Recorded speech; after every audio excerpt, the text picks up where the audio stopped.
আলহামদুলিল্লাহ, আল্লাহ সুবহানাহু ওয়া তাআলার দরবারে লাখো কোটি শুকরিয়া যে আল্লাহ সুবহান আমাদেরকে জুমার নামাজকে আদায় করার জন্য বিশাল এলাকা থেকে যাচাই করে বাছাই করে অত্যন্ত মহব্বত করে আমাদেরকে জুমার নামাজ আদায় করার জন্য ভাবে মসজিদে আসার বসার তৌফিক দান করেছেন। সেজন্য রব্বে কারিমের দরবারে লাখো কোটি শুকরিয়া আদায় করি। আলহামদুলিল্লাহ,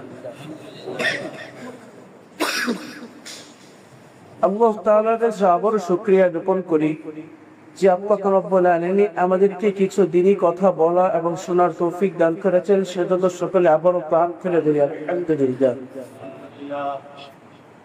প্রিয় মুসল্লিয়ানে কেরাম,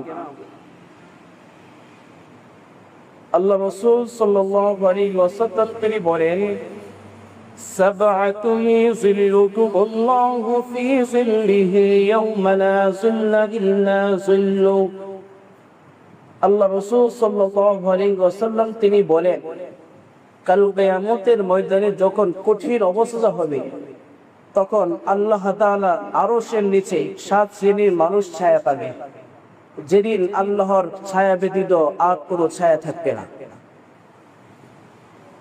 এখন যারা 7 শ্রেণীর মানুষ যারা আল্লাহর ছায়া পাবেন, আরশের নিচে ছায়া পাবেন, তারা কারা? 1 নম্বর হলো ইমামুল আদিল, 1 নম্বর হলো ন্যায় বিচারক শাসক।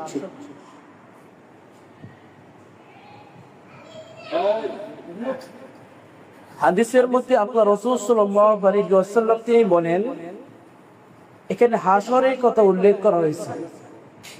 আর হাসরের ময়দানে এই কঠিন অবস্থা যে হবে, ওই অবস্থা চলাকালে 7 শ্রেণীর মানুষ ছায়া পাবে। তারা কারা? যারা দুনিয়ার নিয়ে বক্র থেকেও ডুবে থেকেও আল্লাহ তাআলাকে ভুলে যায় নাই, যারা দুনিয়াতে বসবাস করেও আল্লাহ বিধান আল্লাহ তাআলা যে সমস্ত কাজের আদেশ করেছেন এগুলো পালন করতে দ্বিধাবোধ করে নাই, যারা আল্লাহ রাসূলের বাণীকে অকপটে স্বীকার করে নাই, অস্বীকার করে নাই, যারা সাহাবায়ে কেরামের ইজমা কিয়াস এগুলো সবকিছু মেনে নি, অর্থাৎ দুনিয়াকে বিসর্জন দিয়ে আল্লাহ তাআলার বিধান তার জীবনের মধ্যে ফিলিং করে নিয়েছে, তারাই একমাত্র আল্লাহ তাআলা আরশের নিচে ছায়া পাবে।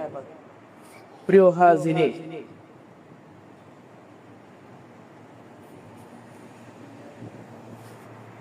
এখন 7 শ্রেণীর মানুষ কে কে আল্লাহ তাআলা আরশের নিচে ছায়া পাবে, এটা জানার আগে আমাদেরকে আগে জানতে হবে হাসর কোথায় অবস্থান হবে, হাসর কোথায় কায়েম হবে। কিয়ামতের ময়দানে প্রথম সিংহার মধ্যে হযরত ইসরাফিল আলাইহিস সালাতু ওয়াস সালাম যখন সিংহার মধ্যে প্রথম ফুৎকার দিবেন, তখন প্রথম ফুৎকারে দুনিয়ার সবকিছু একেবারে তছনছ হয়ে যাবে, সবকিছু ধ্বংস হয়ে যাবে, উলটপালট হয়ে যাবে। আবার যখন দ্বিতীয় ফুৎকার দিবেন, তখন পৃথিবীর শুরু থেকে নিয়ে আজ পর্যন্ত যত মানুষ কবরবাসী হয়েছে সকলেই তারা আবার নতুন ভাবে উঠতে শুরু করবে। আল্লাহ তাআলা তাদেরকে পুনরায় জীবিত করবেন, যেটাকে আমরা পুনরুত্থান বলি। প্রিয় হাজিরিন, কিয়ামতের যখন বিভীষিকাময় অবস্থান শুরু হবে, তখন পাহাড় সমূহকে আল্লাহ রাব্বুল আলামিন ধ্বনিত তুলার নেই করে দিবেন। সূরা আল কারিয়ার মধ্যে আসছে, আল্লাহ তাআলা বলেন, ইয়াউমা ইয়াকুনুন নাসু কাল ফারাশিল মাবথুস ওয়া তাকুনুল জিবালু কাল ইহনিল মানফুশ। আল্লাহ তাআলা বলে, যখন কিয়ামত শুরু হবে সেদিন মানুষ বিক্ষিপ্ত পঙ্গপানের ন্যায় হয়ে যাবে। ওয়া তাকুনুল জিবালু কাল ইহনিল মানফুশ, এবং সেদিন পাহাড়গুলো রঙিন ধরিত তুলার ন্যায় উঠতে থাকবে। আমরা দেখি না তুলা কিভাবে, যখন শিমুল গাছের তুলা হয়, রুই হয়, তখন বাতাস আসলে গিয়ে চতুর্দিকে উঠতে থাকে না, দেখবেন সবখানে রুই দেখা যায়। কিয়ামতের ময়দানে যখন বিভীষিকাময় অবস্থান হবে, তখন পাহাড় সমূহ ধ্বনিত রঙিন তুলার ন্যায় উঠতে থাকবে। প্রিয় হাজিরিন, সমুদ্র সমূহ আগুন লেগে একেবারে শুকিয়ে যাবে। তখন এই দুনিয়ায় হতে কিয়ামতে হাসরের স্থান, হাসরের ময়দান। প্রিয় হাজিরিন, আল্লাহ রাব্বুল আলামিন তিনি পবিত্র কালামুল্লাহ শরীফের মধ্যে বলেন, ইয়াসআলুনাকা আনিল জিবাল ফাকুল ইয়ানসিফুহা রাব্বি নাসফা ফায়াযরুহা ক্বা'আন সাফসাফা লা তারা ফিহা ইওয়াজান ওয়ালা আমতা। আল্লাহ রাব্বুল আলামিন তিনি বলেন, ইয়াসআলুনাকা আনিল জিবাল, হে আল্লাহর রাসূল, তারা আপনাকে পাহাড় সম্পর্কে জিজ্ঞাসা করে। ফাকুল, আপনি বলুন, ইয়ানসিফুহা রাব্বি নাসফা, সেদিন আমার রব পাহাড় সমূহকে একেবারে সমূলে উৎপাটন করে নিক্ষিপ্ত করে ফেলবে। একেবারে মূল গোড়া থেকে এবার উৎপাটন করে দিবেন, সমূলে তুলে নিক্ষেপ করে দিবেন। এবং ফায়াদারুহা ক্বা'আন সাফসাফা, এবং তা একেবারে মসৃণ সমতল ভূমিতে পরিণত হয়ে যাবে। পরে বলেন, লা তারা ফিহা ইওয়াজা ওয়ালা আমতা, আল্লাহ তাআলা বলেন জমিনের মধ্যে উঁচু নিচু কোনো জায়গা পাবে না, তখন একেবারে সবকিছু সমান হয়ে যাবে। প্রিয় উপস্থিতি, আজকে যে জমিন, আমরা তো বলি কি 3 ভাগ পানি 1 ভাগ মাটি, 3 ভাগ জল 1 ভাগ স্থল। এখন পানির মধ্যে তো বিশাল একটা পৃথিবী কিভাবে ভেসে আসছে। আল্লাহ রাব্বুল আলামিন পাহাড় সমূহকে সৃষ্টি করে পানির উপরে পেরেক স্বরূপ নিক্ষেপ সৃষ্টি করেছেন, পেরেক পেরে দিয়েছেন। আমরা দেখি একটা ঘরকে যখন খুঁটি লাগানো হয় তখন কি ঘরটা নড়াচড়া করে না, শক্ত হয়ে থাকে, মজবুত হয়ে থাকে। আমরা যে মসজিদ নির্মাণ করলাম, পিলার যে দেওয়া হয়েছে কি জন্য? যেন নড়াচড়া না করে। ভূমিকম্প আসলে তো পিলার না দিলে মুহূর্তের মধ্যে ধসে দেবে, ভেঙে পড়ে যাবে। আল্লাহ রাব্বুল আলামিন এই 3 ভাগ পানির উপরে 1 ভাগ মাটিকে দিয়েছেন। এই মাটি তো 3 ভাগ পানির মধ্যে প্লেটের মতো, প্লেন দেখবেন যেভাবে কি পানির মধ্যে রাখলে লেক কি ঢেউ খেলে না, জমিন তো এইভাবে ঢেউ খেলতো। আল্লাহ রাব্বুল আলামিন পাহাড়কে সৃষ্টি করেছেন পেরেক স্বরূপ, পেরেক মেরে দিয়েছেন যাতে করে জমিন কি হয়, নড়াচড়া না করে। প্রিয় হাজিরিন, সেদিন আল্লাহ রাব্বুল আলামিন পাহাড়কে একেবারে সমূলে উৎপাটন করে দিবেন এবং জমিনের পানি যে আছে পানিকে একমাত্র আগুন দিয়ে একেবারে শুকিয়ে দিবেন। তখন এমন উৎপাদন করে দিবেন যে জমিনের মধ্যে উঁচা নিচা কোনো জায়গা থাকবে না, গাছপালা কোনো কিছুই থাকবে না, সবকিছু রঙিন তুলানে উঠতে থাকবে এবং সবকিছু সমান হয়ে যাবে। প্রিয় হাজিরিন, আল্লাহ রাব্বুল আলামিন সূরাতুল কাহফের মধ্যে তিনি বলেন, وَيَوْمَ نُسَيِّرُ الْجِبَالَ فَتَرَى الْأَرْضَ بَارِزَةً وحشرناهم فلم نغادر منهم أحدا। আল্লাহ তাআলা বলেন সেদিন আমি পাহাড়কে চলমান করে দিব। ওয়াতারাল আরদা বারিজা, বলে আপনি তা দেখবেন একেবারে কি বিক্ষিপ্ত হয়ে গেছে। ওয়াহাশারনাহু, এবং আমি মানুষদেরকে সেখানে একত্রিত করব। অর্থাৎ এই পৃথিবীর মধ্যে বারিজা যখন তা সমতল ভূমি হয়ে যাবে তখন ওইখানে অর্থাৎ এই পৃথিবীতে আমি মানুষকে একত্রিত করব। ফালাম নুগাদির মিনহুম আহাদা, সেদিন আমি কাউকে ছাড় দিব না, কেউ কোনো ছাড় পাবে না। প্রিয় হাজিরিন, তাহলে উক্ত আয়াত দ্বারা বোঝা গেল হাসর কি এই দুনিয়ার মধ্যেই হবে। এই দুনিয়ার জগতের মধ্যে কি দুনিয়া পৃথিবীর মধ্যে মানুষের হায়াত হবে। তখন আমরা তো এই যে ভাষা এলাকায় বসবাস করি, আমরা চিনতে পারি কি দেখে রাস্তা আছে, এই গাছপালা আছে, একটা লোকেশন আছে, ঠিকানা আছে। তখন কোনো লোকেশন থাকবে না, কোনো চিহ্ন মাত্র থাকবে না যে আমরা ভাষা এলাকায় আছি, কোথায় আছি আমরা কেউ টের পাবো না, বলতে পারবো না। তখন সবকিছু একবারে সমান থাকবে। প্রিয় হাজিরিন, এখন হাসরের ময়দানে অবস্থা কেমন হবে? আল্লাহ রাব্বুল আলামিন সমস্ত জীবজন্তু যত মানুষ আছে সবাইকে কি হাসরের ময়দানে কি একত্রিত করবে? যখন হাসরের মাঠ তো এই জমিনেই হবে, এখান থেকেই একবারে শুরু থেকে নিয়ে শেষ পর্যন্ত যত মানুষ কবরবাসী হয়েছে সবাইকে আল্লাহ তাআলা এই হাসরের মধ্যে কি একত্রিত করবে। একত্রিত হওয়ার পরে হাসরের ময়দানে এমন অবস্থা হবে যে সেদিন সূর্য মানুষের অর্ধ হাত উপরে থাকবে। সূর্য মানুষের অর্ধ হাত উপরে থাকবে। উপরে থাকার কারণে সূর্যের তাপ এতই প্রখর হবে, এতই তীব্র হবে, তখন মানুষের মগজ ভাতের মতো টকবক করতে থাকবে। ভাত রান্না করলে যখন ভাতটি কি হয় ফুটে যায়, তখন দেখবেন মাটা কি টকবক করে না, আওয়াজ করে না। তখন সূর্যের তাপের কারণে মানুষের মগজটা টকবক টকবক করতে থাকবে। তখন মানুষ কেউ কেউ থাকবে কি ওই ঘামের মধ্যে সে সাঁতার কাটবে, কারো কারো হাঁটু সমান ঘাম হবে, কারো কারো গলা সমান ঘাম হয়ে যাবে, ঘামের সাগর হয়ে যাবে, নিজের ঘামের মধ্যে সে সাঁতার কাটতে শুরু করবে। প্রিয় হাজিরিন, এটা যার যার আমল বেঁধে কিয়ামতের মধ্যে অবস্থান এমন হবে। কিয়ামতের একদিন দুনিয়ার 50,000 দিনের সমান হবে। দুনিয়ার একদিন, আখিরাতের একদিন দুনিয়ার 50,000 বছরের সমান হবে। প্রিয় হাজিরিন, যারা গুনাহগার হবে তাদের তো এই অবস্থা হবে যে 50,000 বছর এক সেকেন্ডও তো সহ্য হবে না ওই কঠিন অবস্থার ময়দানে, কিন্তু একটা দিনকে মনে হবে যেন 50,000 বছর। আর যারা মুমিন হবেন তার তো ইল্লা সাআ, এক মুহূর্ত, অর্থাৎ চোখের পলক, যেভাবে পলক ফেললে মুহূর্তের মধ্যে আমরা চোখের পলক ফেলি না, ওই চোখের পলকের মধ্যে এসে ফুলসিরাতের ফুল 20 লাখের পার হয়ে যাবে। কারেন্ট দেখবেন আসতেও দেরি লাগে না, যাইতেও দেরি লাগে না, ঠাস করে চলে আসে। ঠিক ওইভাবে আসরের ময়দানে যারা মুমিন হবে তারা ওই ফুলসিরাতের ফুল তারা এক পলকের মধ্যে তারা পার হয়ে যাবে। প্রিয় হাজিরিন, তাহলে আমরা বুঝতে পারলাম এই কঠিন ময়দান, কিয়ামতের হাসরের ময়দান কেমন হবে। প্রথমত জানতে পারলাম হাসর কোথায় হবে। হাসর এই জমিনের মধ্যে কায়েম হবে। হাসরের কঠিন অবস্থা হবে। প্রিয় হাজিরিন, ওই কঠিন অবস্থার মধ্যে কোন কোন মানুষ তারা পার পাবে, রেহাই পাবে। যেই অবস্থার মধ্যে কোনো গাছের ছায়া থাকবে না, কোন ঘরের ছায়া থাকবে না, কোনো কিছুর ছায়া থাকবে না, সেদিন একমাত্র আল্লাহ রাব্বুল আলামিনের আরশের নিচে ছায়া থাকবে।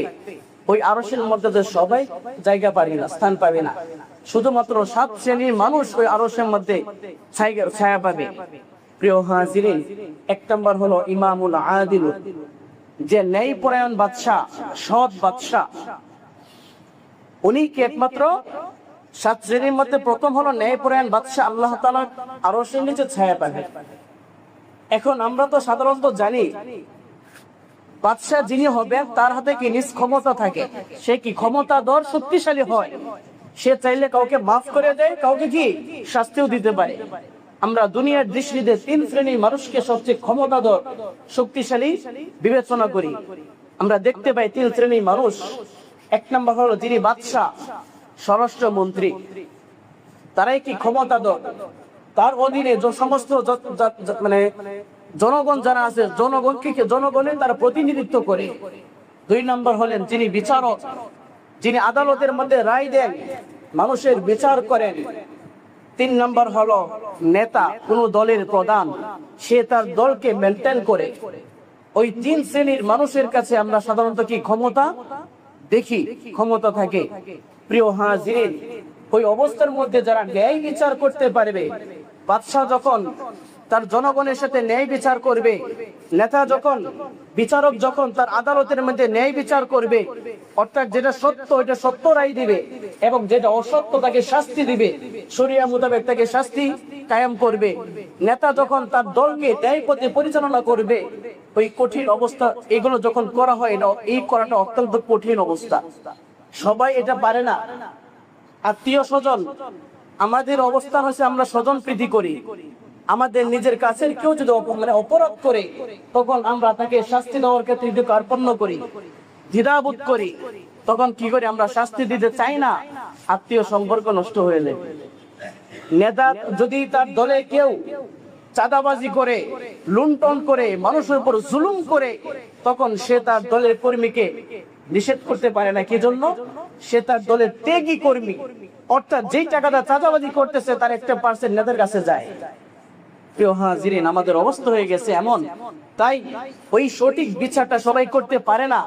এই জন্য এই কঠিন অবস্থায় যখন যে ন্যায় বিচার করতে পারবে, সে দুনিয়াতে যেমন ন্যায় বিচার করাটা কঠিন, ঠিক তেমনি ভাবে সে আরশের ময়দানে কঠিন অবস্থায় সে ছায়া পাবে, যদি সে ন্যায় বিচার করে যেতে পারে।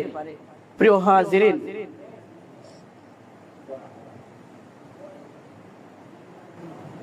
আল্লাহ রাব্বুল আলামিন তিনি পবিত্র কালামুল্লাহ শরীফের মধ্যে বলেন, ওয়ালা তাখুযুহুম বিহিমা রাফাতুন ফি দীনিল্লাহ, অর্থাৎ আল্লাহ তাআলার আদেশ কায়েম করতে, হুকুম জারি করতে তোমাদের কারো প্রতি যেন যারা অপরাধীর প্রতিদের জন্য তোমাদের অন্তরে মায়া না আসে, দয়া না আসে, অর্থাৎ অপরাধীকে যখন তোমরা শাস্তি দিতে চাও, আল্লাহর বিধান কায়েম করতে চাও, তখন যেন তাদের প্রতি তোমাদের কি মায়া চলে না আসে।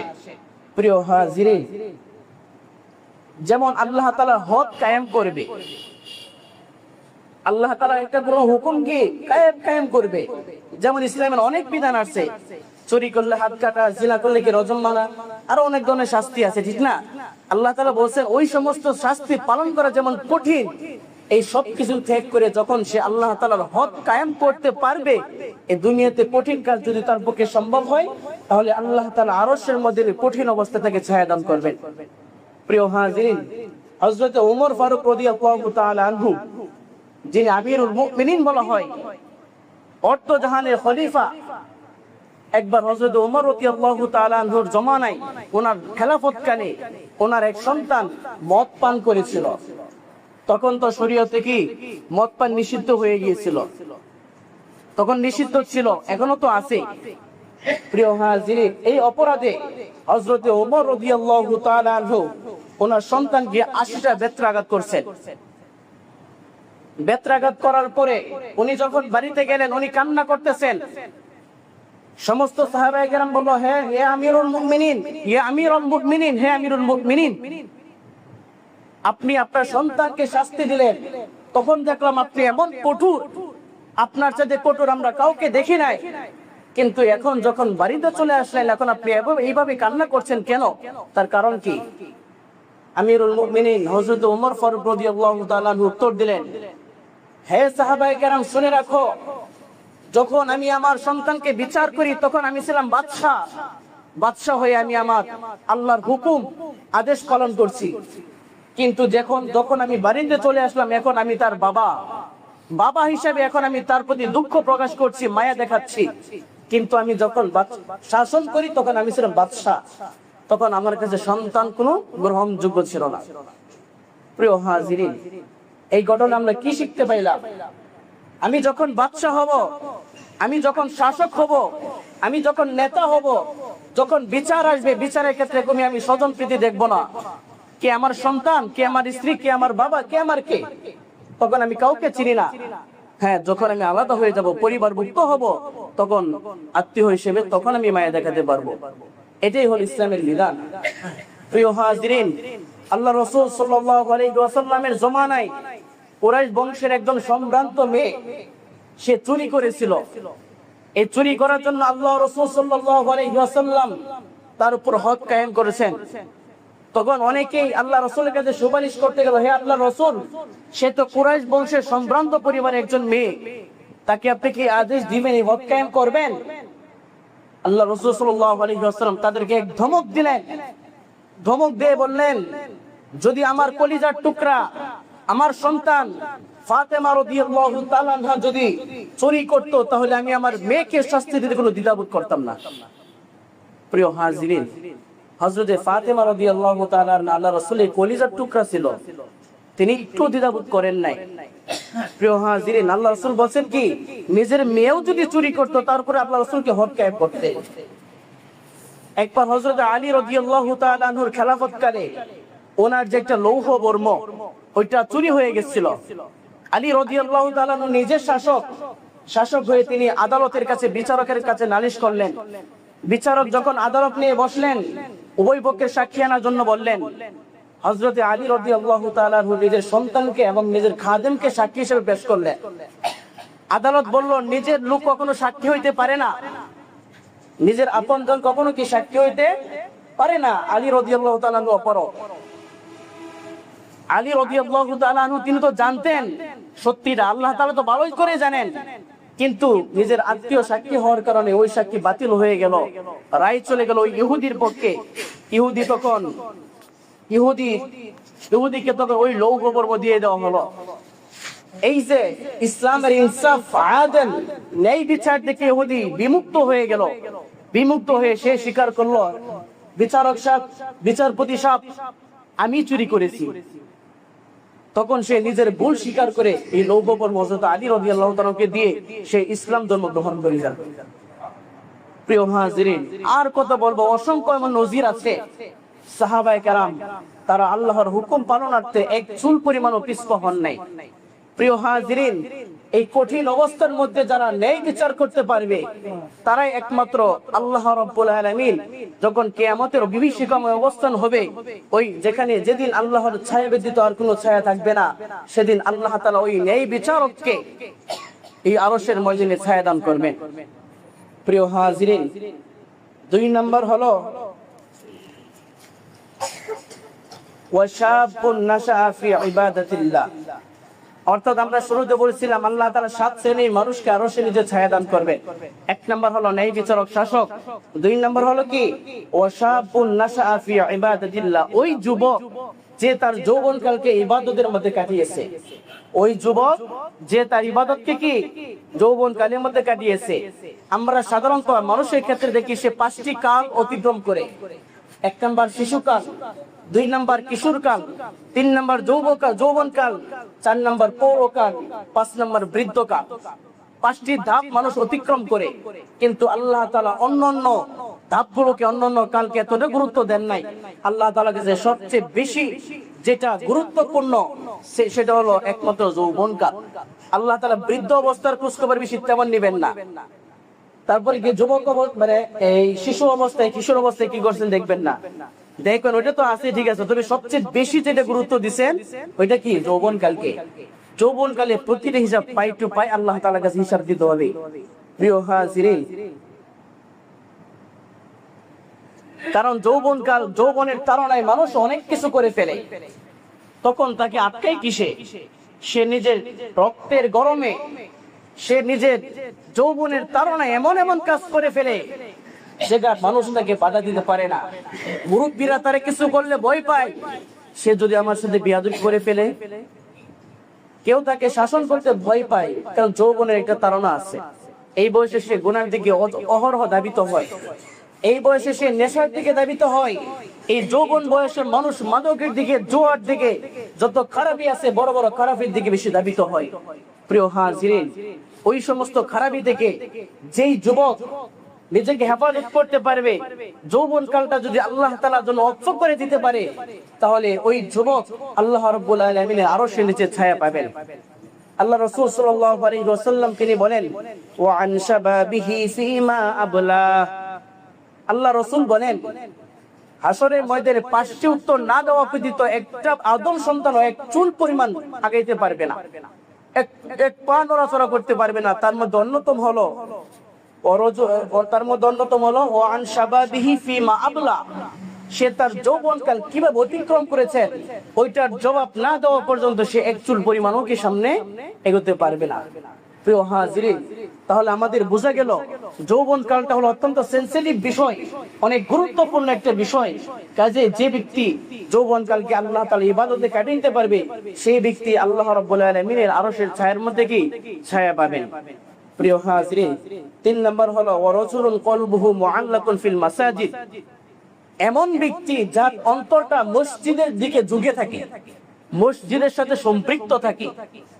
অর্থাৎ আপনি নামাজ পড়ে গেছেন, নামাজ পড়ার পর আপনার মনটা কি মসজিদের দিকে ধাবিত। আপনি যোহরের নামাজ পড়ছেন, কখন আসর আজান দিবে, আমি যত কাজই করি না কেন আসরের নামাজটা মসজিদে গিয়ে পড়বো। এই যে আপনার মনের টান, যদি এই টানটা থাকে, মসজিদের মুখী থাকে, তাহলে ওই ব্যক্তি আল্লাহ তাআলার আরশের নিচে ছায়া পাবে। এমন যেন না হয় আমি গিয়ে যোহরের নামাজ পড়লাম, আসরে কোনো খবর নাই, মাগরিব ভেলাই গেলে কেটে গেল, আরেকবার যে আসার সময় আসলাম বা বজরের সময় আসলাম, এমন যেন না হয়। আল্লাহ রাব্বুল আলামিন তিনি পবিত্র কালামুল্লাহ শরীফের মধ্যে তিনি বলেন,